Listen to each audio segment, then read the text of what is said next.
Nagulantang po ang karamihan sa round 9 ng Superbet Classic Romania 2022.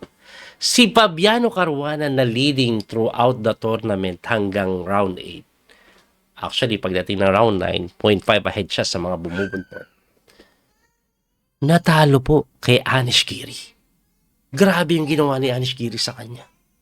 So, ang ending, 4 na player po ang nag-tie for first. Fabiano Caruana, Ali Reza, si Gukesh, and Pragnananda.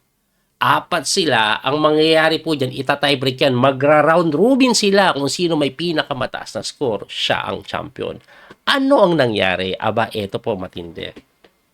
Round 1 po, unang pairing, magkalaban po, Fabiano Caruana, Gukesh, Ali Reza, Pragnananda. Nanalo si Fabi kay Gukesh, nanalo si Ali Reza kay Pragnananda. So, pareho silang may panalo. Next round, magkalaban sila. Fabiano Caruana versus Ali Reza. Ito maganda. Kung sino manalo dito, magpe-perfect score. At nako po, naisip kong gawa ng video to kasi makakita kayo ng umaatikabong mga brilliant move. Rapid po ang laban na 10 minutes plus 5 seconds increment lang. Mabilisan. Pero tingnan nyo ang ginawa. Si Fabi po, nag-C4 yan eh. So, E5, D3, ayan po yung tinatawag nilang English na reverse Sicilian. Parang Sicilian. So, pagka Bishop B4, Knight dito lang si Fabi. Nag-C5 po yan. Knight F3. Knight C6, nag-G3. Tamang develop. Ganyan talaga yung setup na ganito. Sa G2 ilalagay po yung bishop. Anyway, nag-D6 lang. Ito pong si Ali Reza, sinagot ng bishop G2, knight E7, and then nag-castling. Tumira po ng bishop A5. Aba, umatras agad, no? Kasi pag hindi po siya umatras agad, titirahan siya ng knight po sa may B3, sa may A3. Mapipilitan siya ibigay sa kabayo. Anyway, pag bishop A5, nag-B3 lang si Fabi. Nag-castling, tumira po ng bishop B2, H6 lang, napakakunat. And then nag-E3. At kung papansin ninyo, mabilis si Fabi. 9 minutes and 32 seconds pa siya after move 10. Anyway, nag-bishop E6, develop lang. Ito pong si Ali Reza. Sinagot po yan ng D4 ni Fabi. Binuksan bigla yung gitna. Oh. So, tinex mo yan, binawi, tinex ulit, binawi ng kabayo, kinapture din ng bishop, nagkakapalitan lang, and then sinagot po yan ng D5. At pagka D5, kinapture po yan ni Fabi, binawi ng bishop. According sa engine evaluation, after move 15, equal yung laban ng dalawa.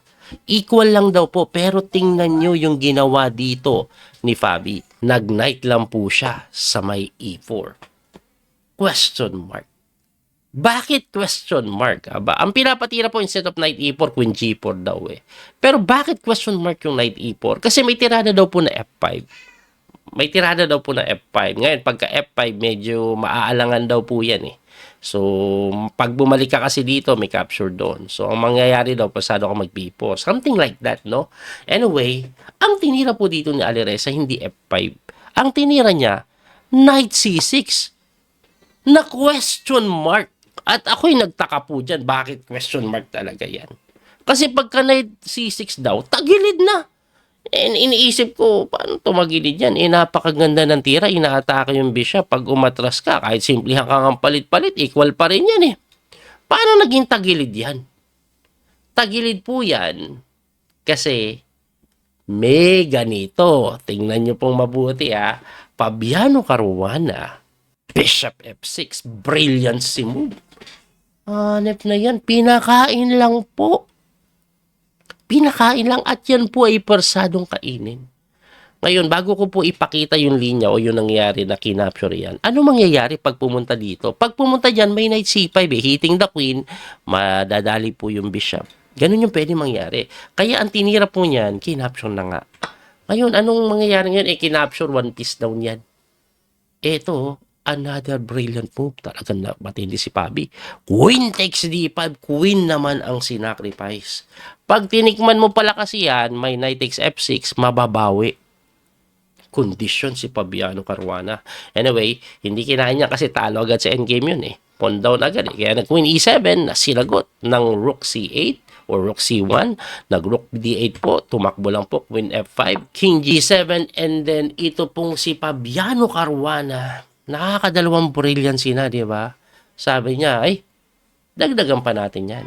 Eto pa isa. Rook takes C6. Grabe ka, sir. Pinakain yung tore dahil pagka-takes, may kain sa bishop. What a move by Pabi. At ito na po ay completely winning na. Pero syempre, mababa ang oras. Tingnan natin kung magbablunder si Fabi. So, nag-rook D5, tumakbo po yung Reyna, nag-rook D8, nag-G4. Aba, ganda yung tira ng G4. Ganito mga idea niyan eh. Lalakas yung kabayo. So, nag-queen E5 yan, pinapalit, kinapture lang, kinain, and then nag-bishop F3. Pagka bishop F3, tumira ng rook A5, inatake yung pawn na dinipensahan, hindi, nag-rook C1 lang. Binigay, pero kinain yung C6. Nag-rook B2, kumakaunter po sa B3 na kining moban lang eh. Pagka king move, kinain yung B3, tinirahan lang po ng knight doon sa may G3. This is the threat. Babagsak yung H6 na tinirahan ng rook B6 para hindi bumagsak yung H6. Pero umiwas. Nag-A6 lang, nag-knight F5 na.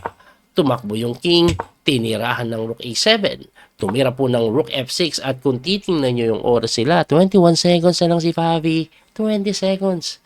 Ito pong si Alreza, ang tinira po niyan, nag-bishop lang po sa may E4, sinagot po ng rook G6, tumira lang ng king F3, nag-rook B6, tumira po ng H4, nag-king move lang, halos wala na magawa. Winning po dito si Fabi pero walang oras eh. Tingnan nyo nangyari So, nag-H5 lang para maipit na ito, hindi maiwanan. Pasadong bantayan, babagsak yan. So, nag-rook lang po sa D7, chumek, nag-rook D8, kinapture, takes, and then nag-G5. Napakaganda po ng G5. Tuloy-tuloy yung pass pawn. Kaya nag-king D7, umangat. Bakit? Para dito po, magbabantay kung kainin. Kaso, nag-knight takes lang eh.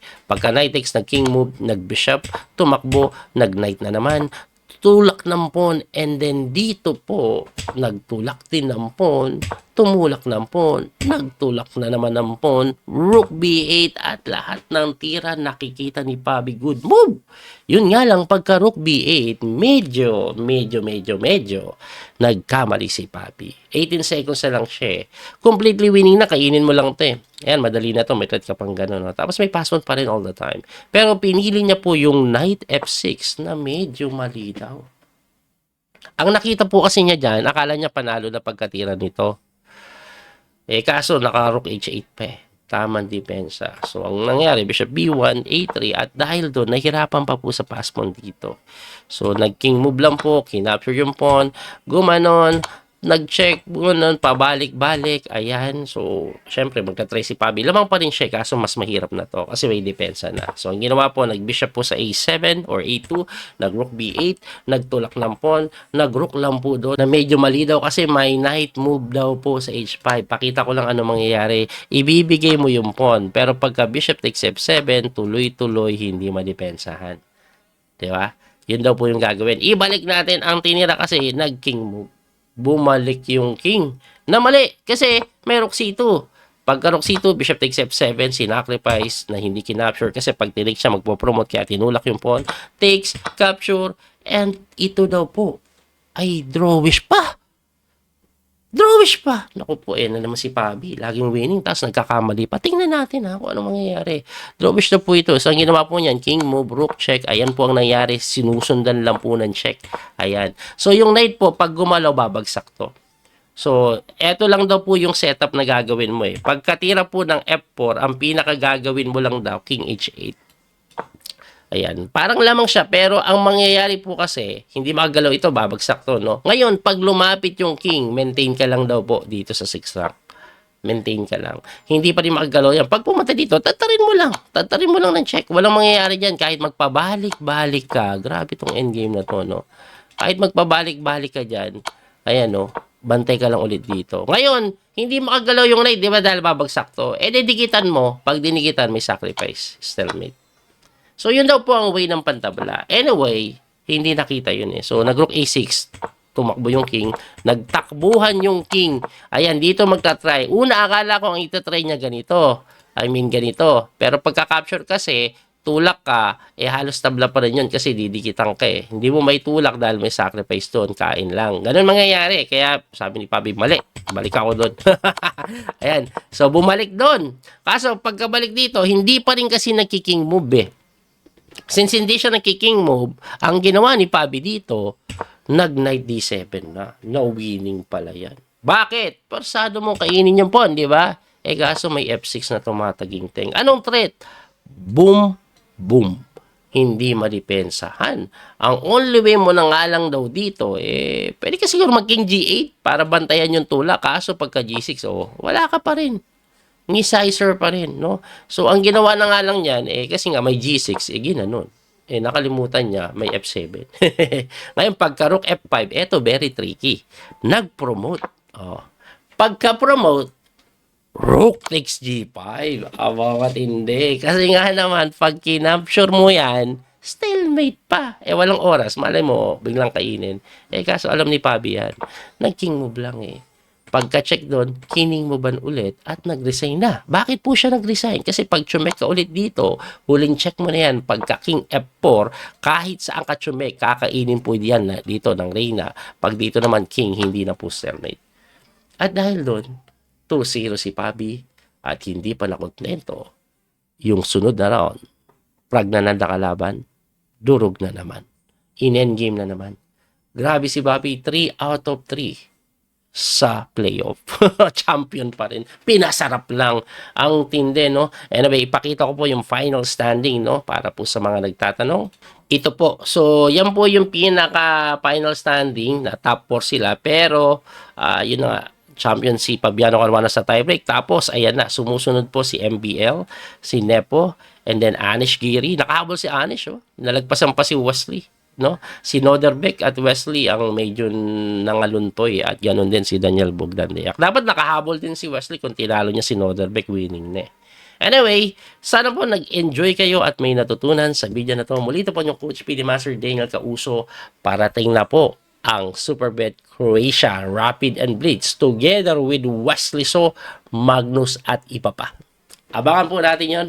Magla-live tayo. Don't forget to like and share, follow, and subscribe. Thank you. God bless. Bye-bye.